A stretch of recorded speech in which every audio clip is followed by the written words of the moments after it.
Hey guys, welcome back. So today we're going to be talking about the TP test day. Just going to run you through what your day looks like, so at least you guys are more prepared than I was for my TP test. So first thing is, the reporting time is going to be 7 a.m.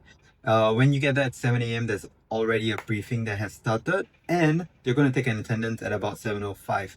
And I really recommend being there early. So be there about like 6:50 or 6:55. Just be there before 7 because they start right on time. So at 7:15, you're going to collect your bike, you're going to go for your warm up. The first group that's going to go collect their bike is those who have reserved. So if you have reserved your bike, you're going to like be dispatched first. You go there, get your bikes. Just a few minutes later, like 2-3 minutes later, the people who haven't reserved any bikes, they follow suit. They'll go there, and whatever bikes are remaining, they grab those bikes and then they go for their warm-up as well. So 7:35 the practice ends, everyone is back at this point, and you'll be dispatched, you'll be sent for a break, except those who have reserved the bike.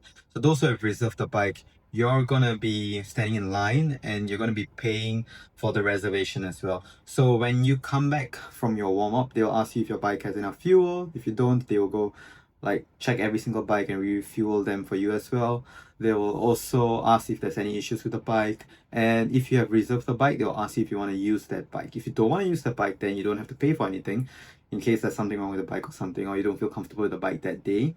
But if you're gonna go forward with that bike, the bike that you reserved, then after the warm-up is when you pay for the bike. So you form up in a line and you pay for your bike, and then the bike's yours for your TP test. So from 7:35 to 8:15, you're on a break. 8:15, everyone is back and you're going to be waiting for the official testers to arrive, which usually happens in a few minutes. In the meantime, your instructor is like clarifying some questions, giving you some pep talk, and just like calming you guys down, because trust me, when you look around the room, you're not the only one who's nervous. Everyone is nervous.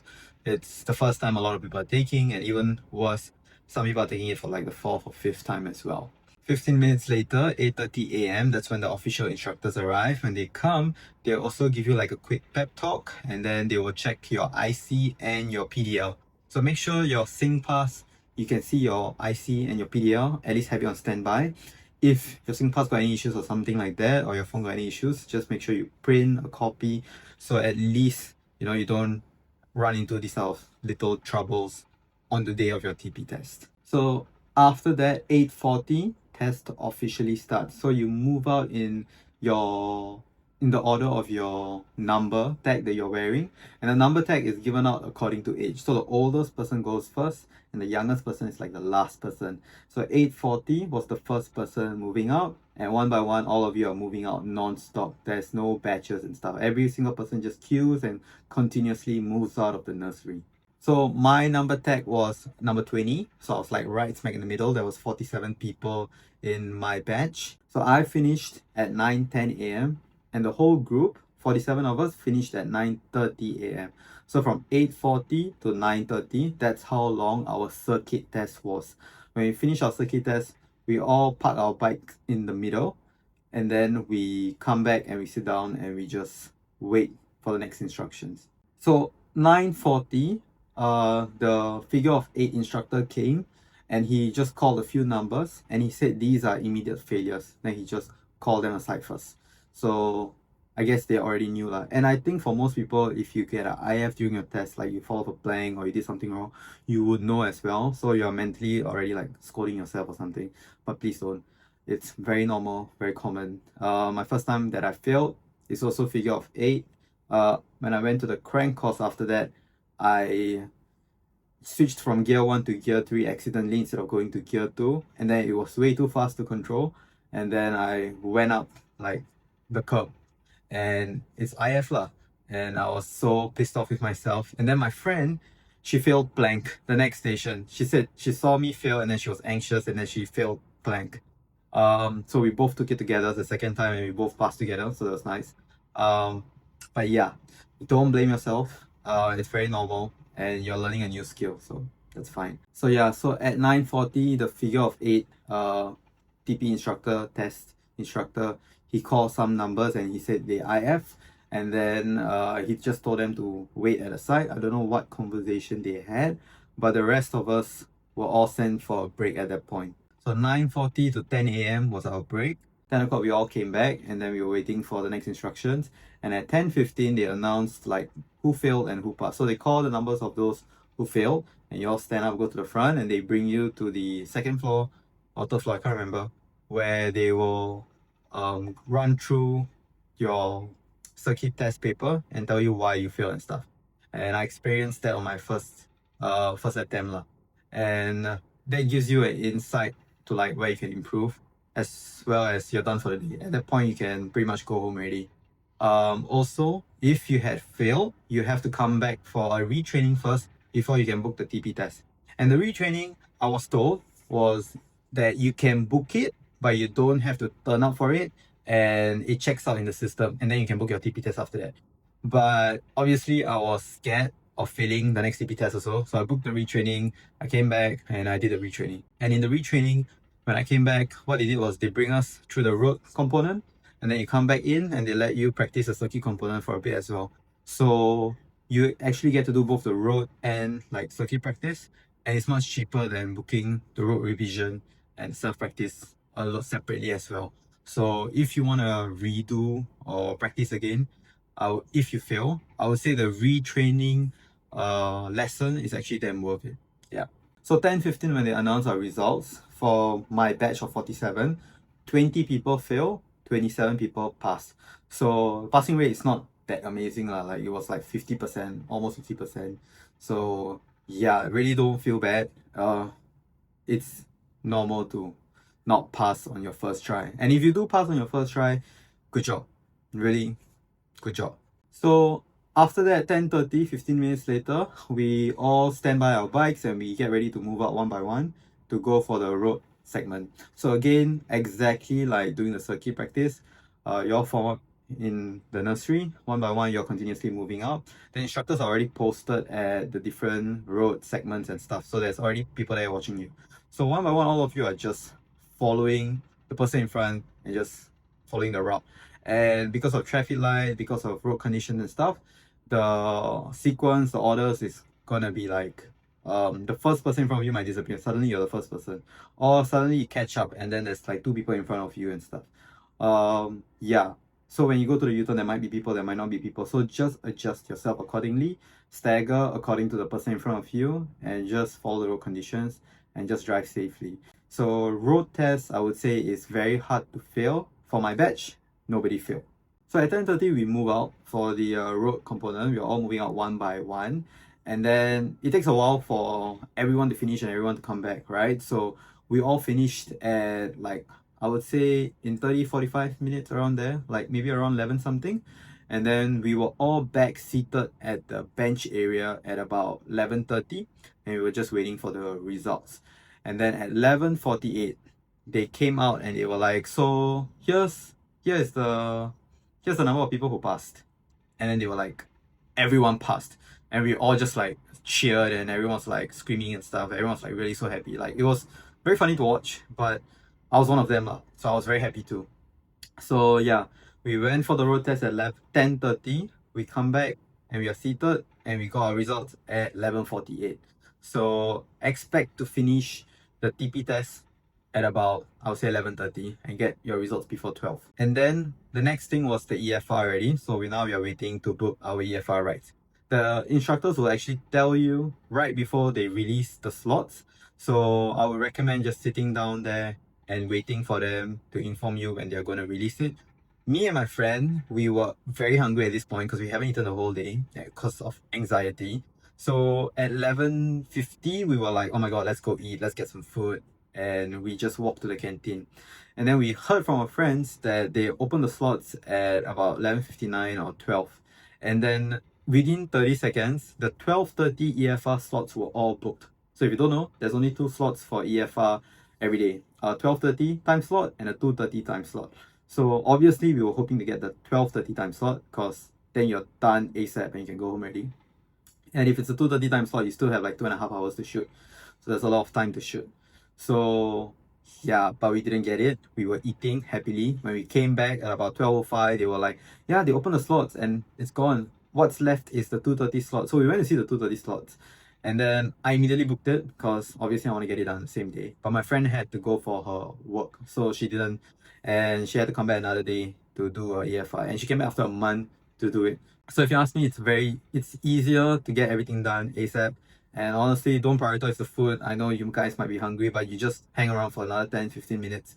The instructors will be like, okay, we're going to open the EFR slots, and then you just stand by, keep refreshing like a mad person, and hopefully you get a 12:30 slot, and then you can finish faster. So from morning to at that point, I haven't removed anything. I still had my elbow guards, knee guards, everything on. So I decided to remove everything and then just chill, and I just drank 100 plus, and I was just watching some videos on Netflix from 12 to 2:30 p.m. And then at 2:30, around 2 p.m., I saw the batch like come back, and they were like happy that they were done with EFI, and they were like, whoa, it's a very interesting experience. And after doing EFI, I have to say it's a really, really cool experience. The first time you ride on an expressway, it's a bit nerve-wracking going at that speeds, but it really builds a lot more confidence riding in a group, in a bit of a stagger formation. So yeah, I would say it's life-changing, like literally a very interesting experience to have. So timing wise for EFR, 2:45 p.m. we hit out for the ride.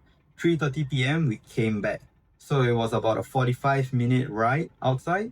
And then, funny story here was that there was one guy, and seriously, this was so dumb. Because when we were riding on the expressway, and then there's some traffic lights when you're exiting and then entering as well, right? This guy, I think, was going too fast, or don't know the 2-second rule, but he kept hitting the rider in front of him. So his motorcycle kept like hitting it. And then the instructor behind him was like scolding him also. Like, what are you doing? Hit your brakes and stuff. He was like, yeah, I'm hitting my brake, but I hit too late, so I keep hitting the guy in front. I was like, duh, that's what you've been training for, right? That's what the license is supposed to teach you, that you don't hit anyone else. Like, you're supposed to brake harder, or brake faster, or brake earlier. Anyways, he kept hitting the guy in front of him. And I didn't know they can do this, but when we came back, the instructor was like, so we're not going to pass you for your EFR. You have to come back another day for your EFR. So even though you pass your TP test, we can't take it back, but we're not going to pass you for your EFR. So they told him to book another EFR day, like time slot, come back another day, do his EFR, and then only if he does it well, that they will pass him. And they said they would have flagged him so that they can keep an eye on him the next time around. And it was so funny because, like, how badly do you have to ride to continuously hit the person in front of you? And it's not once or twice, it was at least like 5 times or more. And yeah, it was kind of funny. So story aside, 3:30 p.m. we came back. 3:45 to 4 p.m. we closed our CDC accounts. Then 4 o'clock to 4:10 p.m. The class 3 students were sent upstairs to collect our stickers to stick onto our driving license. Since if you already have a driving license, like a car driving license or something, they will just put a sticker over it to like update the driving license. So we go upstairs and we pass them our driving license so they can stick the sticker on it. And you need to have your physical copy of driving license for this. But for those getting their very first license in Singapore and they've never had a driving license before, you're done. You can just head back home, and then like you just apply online and they'll send you the driving license to your house directly. It's like how you got your first car driving license. Yeah, and then it took a pretty long time for them to stick the stickers on our driving license and give it back to us. So from like, we went out around like 4:05, and I waited till 4:35. Some people were still waiting when I left. So 4:35 p.m. that's when I got my driving license back, and the sticker was stuck. So it took about 35 minutes. Yeah, so I was there from 7 a.m. to I would say like about 5 p.m. and it was a really long day, right? Like riding so much in one day, and being so anxious, it's mentally exhausting. And physically, I remember that after my road circuit, when I came back and I parked my bike and I got off, my calf cramped. And as I got off my bike, my hamstring and my calf cramped.